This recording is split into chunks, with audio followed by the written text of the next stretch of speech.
أعوذ بالله من الشيطان الرجيم. بسم الله الرحمن الرحيم. وقال الذين لا يرجون لقاءنا لولا أنزل علينا الملائكة أو نرى ربنا لقد استكبروا في أنفسهم وعتوا عتوا كبيرا. يوم يرون الملائكة لا بشرى يومئذ للمجرمين ويقولون حجرا مهجورا. وقدمنا إلى ما عملوا من عمل فجعلناه هباء منثورا. أصحاب الجنة يومئذ خير مستقرا وأحسن مقيلا. ويوم تشقق السماء بالغمام ونزل الملائكة تنزيلا. الملك يومئذ الحق للرحمن وكان يوما على الكافرين عسيرا. ويوم يعض الظالم على يديه يقول يا ليتني اتخذت مع الرسول سبيلا. يا ويلتى ليتني لم أتخذ فلانا خليلا لقد أضلني عن الذكر بعد إذ جاءني وكان الشيطان للإنسان خذولا. وقال الرسول يا رب إن قوم اتخذوا هذا القرآن مهجورا. وكذلك جعلنا لكل نبي عدوا من المجرمين وكفى بربك هاديا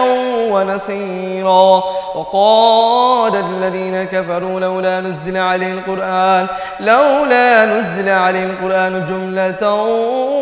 واحدة كذلك لنثبت به فؤادك ورتلناه ترتيلا. ولا يأتونك بمثل إلا جئناك بالحق وأحسن تفسيرا. الذين يحشرون على وجوههم إلى جهنم أولئك شر مكانا وأضل سبيلا. ولقد آتينا موسى الكتاب وجعلنا معه أخاه هارون وزيرا. فقلنا اذهبا إلى القوم الذين كذبوا بآياتنا فدمرناهم تدميرا. وقوم نوح لما كذبوا الرسل أغرقناهم وجعلناهم للناس آية وأعتدنا للظالمين عذابا أليما. وعادا وثمود أصحاب الرس قرونا بين ذلك كثيرا. وكلا ضربنا له الأمثال وكلا تبرنا تتبيرا. ولقد أتوا على القرية التي أمطرت مطر السوء أفلم يكونوا يرونها بل كانوا لا يرجون نشورا. وإذا رأوك يتخذونك إلا هزوا أهذا الذي بعث الله رسولا إن كاد ليضلنا عن آلهتنا لولا أن صبرنا عليها. وسوف يعلمون حين يرون العذاب من أضل سبيلا. أرأيت من اتخذ إلهه هواه أفأنت تكون عليه وكيلا أم تحسب أن أكثرهم يسمعون أو يعقلون إن هم إلا كالأنعام بل هم أضل سبيلا. ألم تر إلى ربك كيف مد الظل ولو شاء لجعله ساكنا ثم جعلنا الشمس عليه دليلا ثم قبضناه إلينا قبضا يسيرا. وهو الذي جعل لكم الليل لباسا والنوم سباتا وجعل النهار نشورا. وهو الذي يرسل الرياح بشرا بين يدي رحمته وأنزلنا من السماء ماء طهورا لنحيي به بلدة ميتا ونسقيه مما خلقنا أنعاما وأناسيا كثيرا. ولقد صرفناه بينهم ليذكروا فأبى أكثر الناس إلا كفورا. ولو شئنا لبعثنا في كل قرية نذيرا فلا تطع الكافرين وجاهدهم به جهادا كبيرا. وهو الذي مرج البحرين هذا عذب فرات وهذا ملح أجاج وجعل بينهما برزخا وحجرا مهجورا. وهو الذي خلق من الماء بشرا فجعله نسبا وصهرا وكان ربك قديرا. ويعبدون من دون الله ما لا ينفعهم ولا يضرهم وكان الكافر على ربه ظهيرا. وما أرسلناك إلا مبشرا ونذيرا. قل ما أسألكم عليه من أجر إلا من شاء أن يتخذ إلى ربه سبيلا. وتوكل على الحي الذي لا يموت وسبح بحمد ربه وكفى بذنوب عباده خبيرا. الذي خلق السماوات والأرض وما بينهما في 6 أيام ثم استوى على العرش الرحمن فاسأل به خبيرا. وإذا قيل لهم اسجدوا للرحمن قالوا وما الرحمن أنسجد لما تأمرنا وزادهم نفورا. تبارك الذي جعل في السماء بروجا وجعل فيها سراجا وقمرا منيرا. وهو الذي جعل الليل والنهار خلفة لمن أراد أن يذكر أو أراد شكورا. وعباد الرحمن الذين يمشون على الأرض هونا وإذا خاطبهم الجاهلون قالوا سلاما. والذين يبيتون لربهم سجدا وقياما. والذين يقولون ربنا اصرف عنا عذاب جهنم إن عذابها كان غراما إنها ساءت مستقرا ومقاما. والذين إذا أنفقوا لم يسرفوا ولم يقتروا وكان بين ذلك قواما. والذين لا يدعون مع الله إلها آخر ولا يقتلون النفس التي حرم الله إلا بالحق ولا يزنون ومن يفعل ذلك يلقى أثاما يضاعف له العذاب يوم القيامة ويخلد فيه مهانا إلا من تاب وآمن وعمل صالحا فأولئك يبدل الله سيئاتهم حسنات وكان الله غفورا رحيما. ومن تاب وعمل صالحا فإنه يتوب إلى الله متابا. والذين لا يشهدون الزور وإذا مروا باللغو مروا كراما. والذين إذا ذكروا بآيات ربهم لم يخروا عليها سما وعميانا. والذين يقولون ربنا هب لنا من أزواجنا وذرياتنا قرة أعين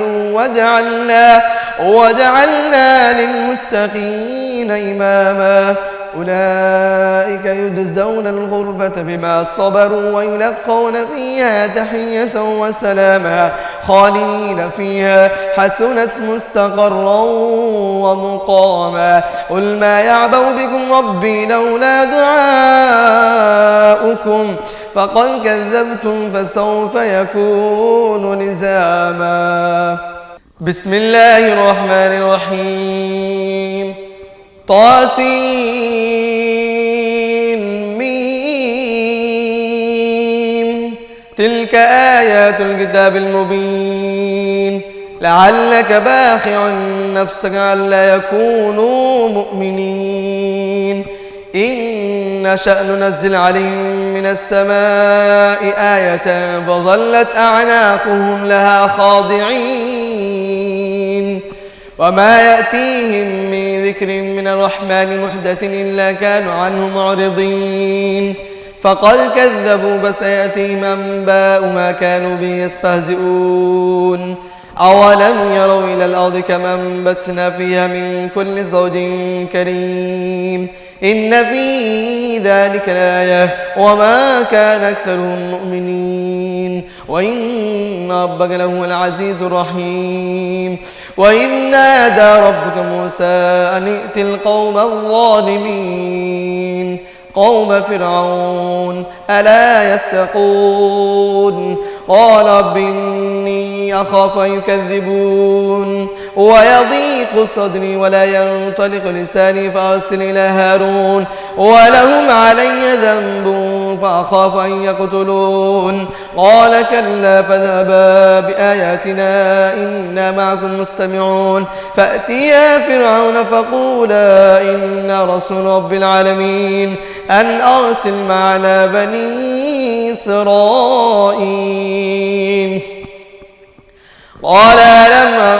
قال ألم ربك فينا وليدا ولبثت فينا من عمرك سنين وفعلت فعلتك التي فعلت وأنت من الكافرين قال فعلتها إذا وأنا من الضالين ففررت منكم لما خفتكم فوهبني ربي حكما وجعلني من المرسلين وتلك نعمة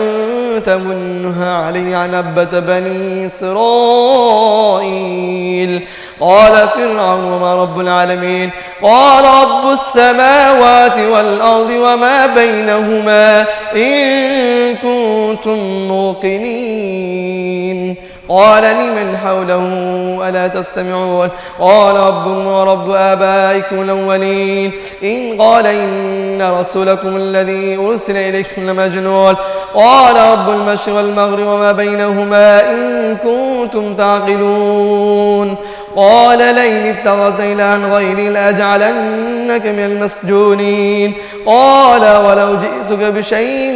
مبين قال فأت به إن كنت من الصادقين فألقى عصاه فإذا هي ثعبان مبين ونزع يده فإذا هي بيضاء للناظرين قال للملأ حوله إن هذا لساحر عليم يريد أن يخرجكم من أرضكم بسحره فماذا تأمرون قالوا أرجع وأخاه وابعث في المدائن حاشرين يأتوك بكل سحار عليم فجمع السحرة لميقات يوم معلوم وقيل للناس هل أنتم مجتمعون لعلنا نتبع السحرة إن كانوا هم الغالبين فلما جاء السحرة قالوا لفرعون إن لنا لأجرا إن كنا نحن الغالبين قال نعم وإنكم إذا لمن المقربين قال لهم موسى ألقوا ما أنتم ملقون فألقوا حبالهم وعصيهم وقالوا بعزة فرعون إنا لنحن الغالبون فألقى موسى عصاه فإذا هي تلقف ما يأفكون فألقي السحرة ساجدين قالوا آمنا برب العالمين رب موسى وهارون قال آمنتم له قبل أن آذن لكم إنه لكبيركم الذي علمكم السحر فلسوف تعلمون لأقطعن أيديكم وأرجلكم من خلاف ولأصلبنكم أجمعين قالوا لا ضير إنا إلى ربنا منقلبون إنا نطمع أن يغفر لنا ربنا خطايانا أن كنا أول المؤمنين وأوحينا إلى موسى أن أسر بعبادي إنكم متبعون فأرسل فرعون في المدائن حاشرين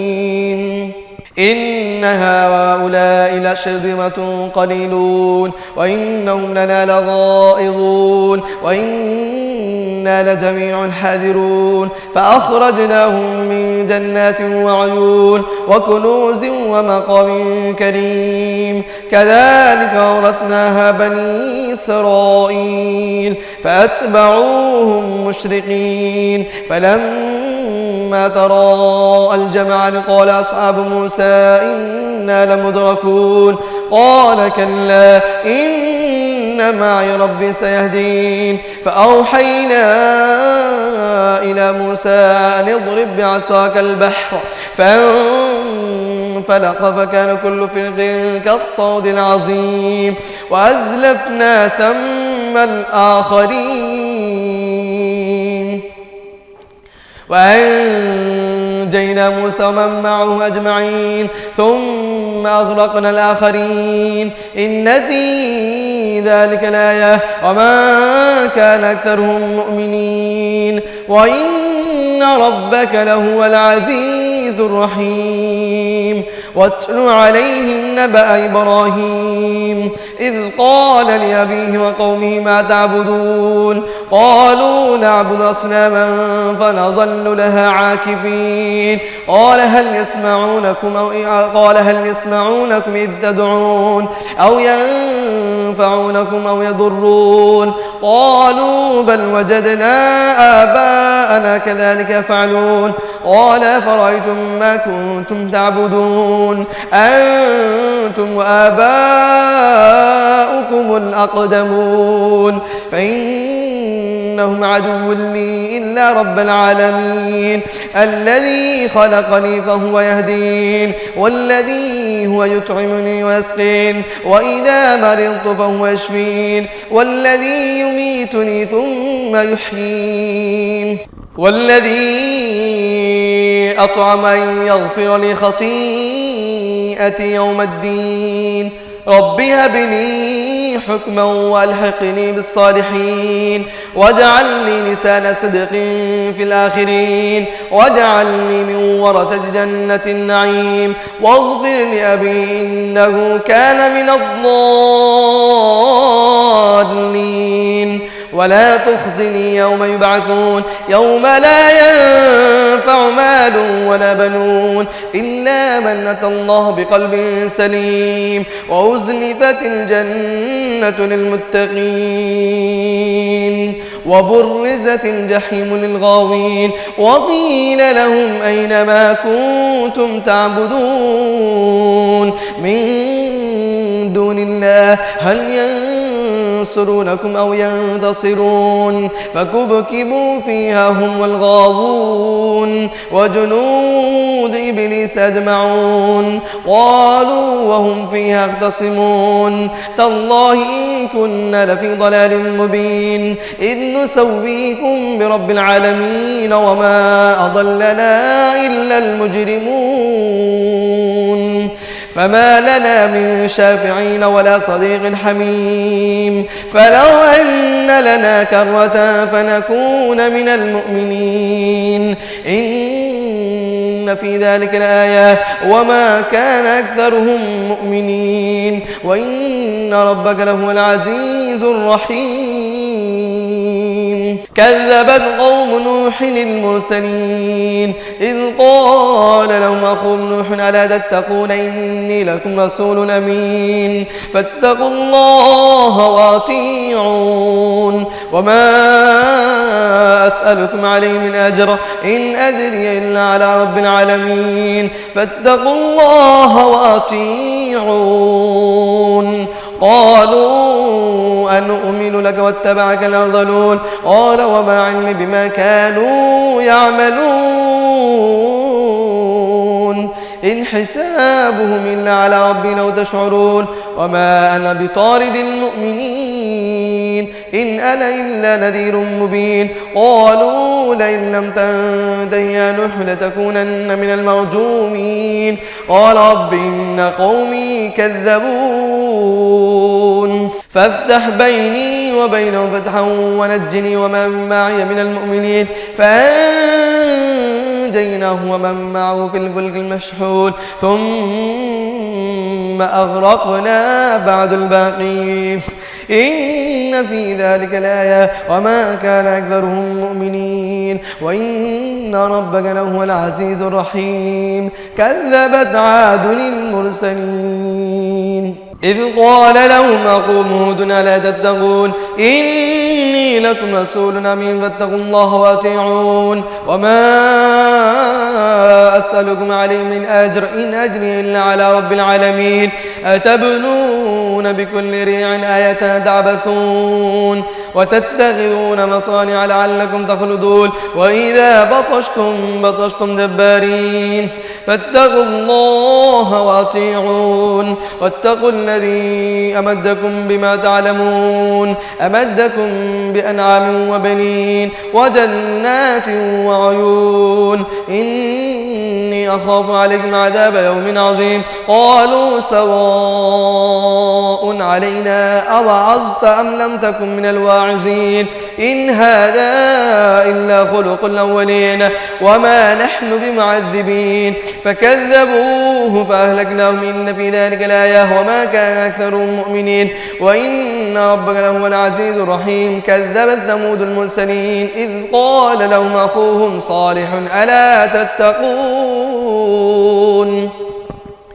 إني لكم رسول أمين فاتقوا الله وأطيعون وما أسألكم عليه من أجر إن أجري إلا على رب العالمين أتتركون فيما هاهنا آمنين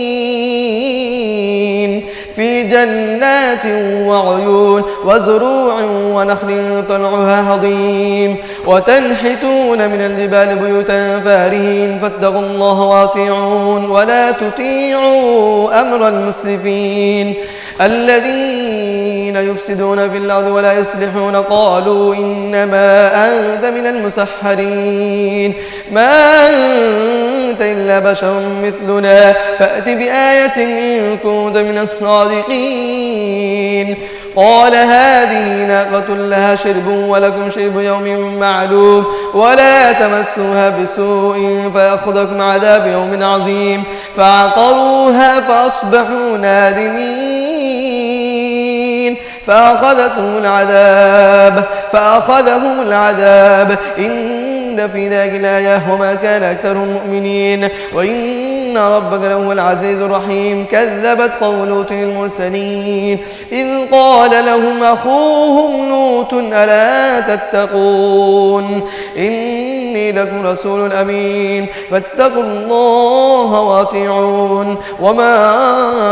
أسألكم عليه من أجر إن أجري إلا على رب العالمين أتأتون الذكران من العالمين وتذرون ما خلق لكم ربكم من أزواجكم بل أنتم قوم عادون قالوا لئن لم تنته يا لوط لتكونن من المخرجين قال إني لعملكم من القالين رب نجني وأهلي مما يعملون فنجينا وأهله أجمعين إلا عجوزا في الغابرين ثم دمرنا الآخرين وأمطرنا عليهم مطرا فساء مطر المنذرين إن في ذلك لآية وما كان أكثر المؤمنين وإن ربك لهو العزيز الرحيم كذب أصحاب الأيكة المرسلين إذ قال لهم شعيب ألا تتقون إني لكم رسول أمين فاتقوا الله وأطيعون وما أسألكم عليه من أجر إن أجري إلا على رب العالمين أوفوا الكيل ولا تكونوا من المخسرين وزنوا بالقسطاس المستقيم ولا تبخسوا الناس أشياءهم ولا تعثوا في الأرض مفسدين واتقوا الذي خلقكم والجبلة الأولين قالوا إنما أنت من المسحرين وما أنت إلا بشر مثلنا رسلنا وإن ظنك لمن الكاذبين فأسقط علينا كسفا من السماء إن كنت من الصادقين قال ربي أعلم بما تعملون فكذبوه فأخذهم عذاب يوم الظلة إنه كان عذاب يوم عظيم إن في ذلك الآية وما كان أكثرهم مؤمنين وإن ربك لهو العزيز الرحيم وإنه لتنزيل رب العالمين نزل به الروح الأمين على قلبك تكون من المنذرين بلسان عربي مبين وإنه لفي زبر الأولين ولم يكن لهم آية أن يعلمه علماء بني إسرائيل ولو نزلنا على بعض الأعجمين فقرأه عليهم ما كانوا به مؤمنين كذلك سلكناه في قلوب المجرمين لا يؤمنون به حتى يروا العذاب الأليم فيأتيهم بغتة وهم لا يشعرون فيقول هل نحن منظرون أفبعذابنا يستعجلون أفرأيت إن متعناهم سنين ثم جاءهم ما كانوا يوعدون ما أغنى عنهم ما كانوا يمتعون وما أهلكنا من قرية إلا لها منذرون ذكرى وما كنا ظالمين وما تنزلت به الشياطين وما ينبغي لهم وما يستطيعون إنهم عن السمع لمعزولون فلا تدع مع الله إلها آخر فتكون من المعذبين وأنذر عشيرتك الأقربين واخفض جناحك لمن اتبعك من المؤمنين فإن عصوك فقل إني بريء مما تعملون وتوكل على العزيز الرحيم الذي يراك حين تقوم وتقلبك في الساجدين إنه هو السميع العليم هل أنبئك على من تنزل الشياطين تنزل على كل أفاك أثيم يلقون السمع وأكثرهم كاذبون والشعراء يتبعهم الغاوون ألم تر أنهم في كل واد يهيمون وأنهم يقولون ما لا يفعلون إلا الذين آمنوا وعملوا الصالحات وذكروا الله كثيرا وانتصروا من بعد ما ظلموا وسيعلم الذين ظلموا أي منقلب ينقلبون بسم الله الرحمن الرحيم طاسين تلك آيات القرآن وكتاب مبين هدى وبشرى للمؤمنين الذين يقيمون الصلاة ويؤتون الزكاة وهم بالآخرة هم يوقنون إن الذين لا يؤمنون بالآخرة زينا لهم أعمالهم فهم يعمهون أولئك الذين لهم سوء العذاب وهم في الآخرة هم الأخسرون وإنك لتلقى القرآن من لدن حكيم عليم إذ قال موسى لأخيه إني آنست نارا سآتيكم منها بخبر أو آتيكم بشهاب قبس لعلكم تصطلون فلما جاءها نودي أن بورك من في النار ومن حولها وسبحان الله رب العالمين يا موسى إنه أنا الله العزيز الحكيم وألق عصاك فلما رآها تهتز كأنها جان ولا مدبرا ولم يعقب يا موسى لا تخف إني لا يخاف لدي المرسلون إلا من ظلم ثم بدل حسنا بعد سوء فإني غفور رحيم وأدخل يدك في جيبك تخرج بيضاء من غير سوء في 9 آيات إلى فرعون وقومه إنهم كانوا قوما فاسقين فلما جاءتهم آياتنا مبصرة قالوا هذا سحر مبين وجحدوا بها واستيقنتها أنفسهم ظلما وعلوا فانظر كيف كان عاقبة المفسدين. ولقد آتينا داود وسليمان علما وقالوا الحمد لله الذي فضلنا على كثير من عباده المؤمنين. وورث سليمان داود وقال يا أيها الناس علمنا منطق الطير وأوتينا من كل شيء إن هذا لهو الفضل المبين. وحشر لسليمان جنود من الجن والإنس والطير فهم يوزعون حتى إذا أتوا على واد النمل قالت نملة يا أيها النمل ادخلوا مساكنكم لا يحتمنكم سليمان وجنوده وهم لا يشعرون. فتبسم ضاحكا من قولها قال رب أوزعني أن أشكر نعمتك التي أنعمت علي وعلى والدي وأن أعمل صالحا ترضاه وأدخلني برحمتك في عبادك الصالحين.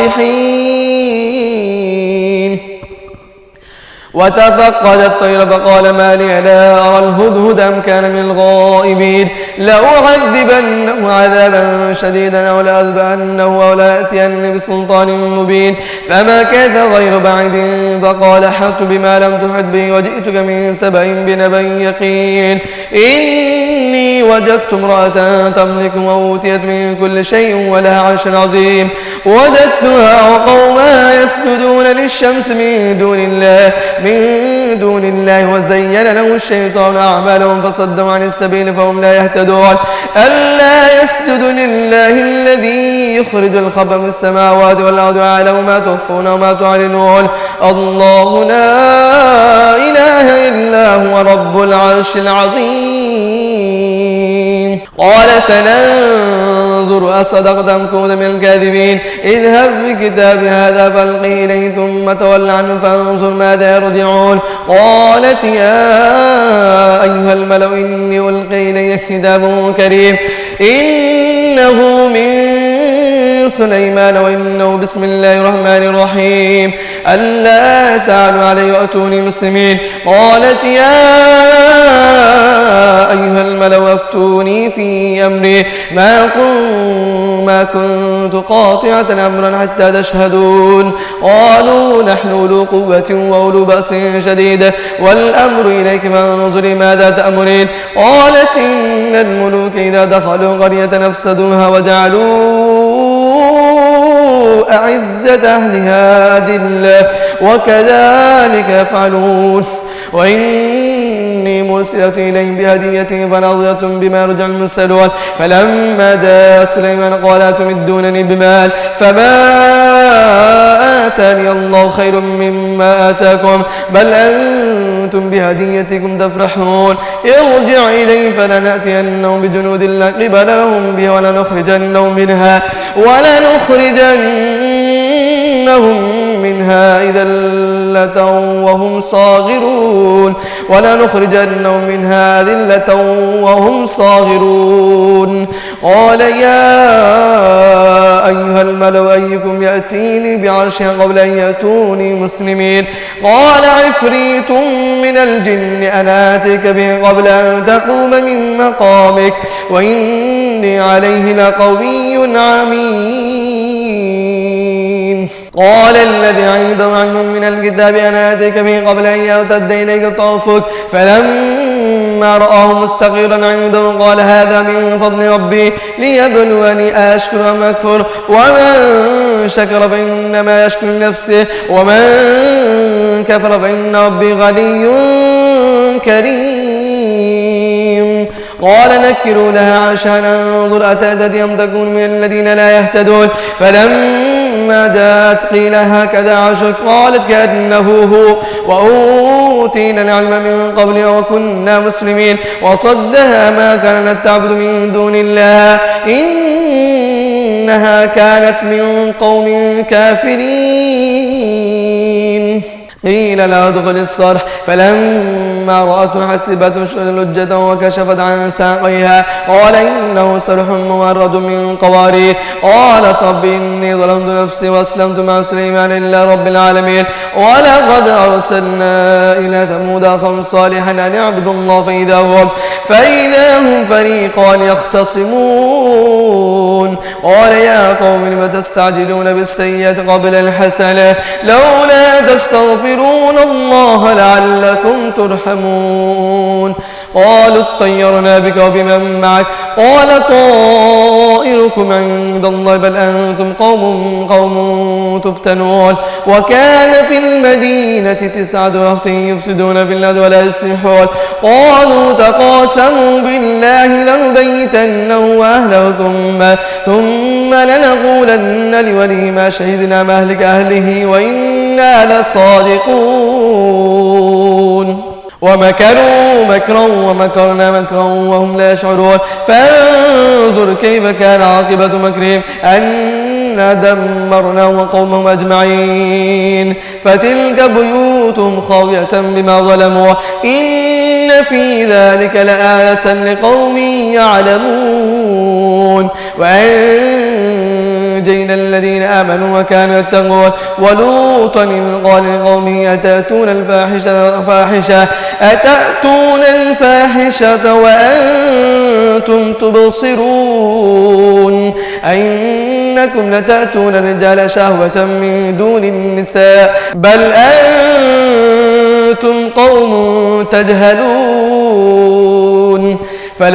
فما كان جواب قومه إلا أن قالوا أخرجوا آل لوط من قريتكم إنهم أناس يتطهرون فأنجينا وأهله إلا امرأته قدرناها من الغابرين وأمطرنا عليهم مطرا فساء مطر المنذرين قل الحمد لله وسلام على عباده الذين اصطفى الله خير أما يشركون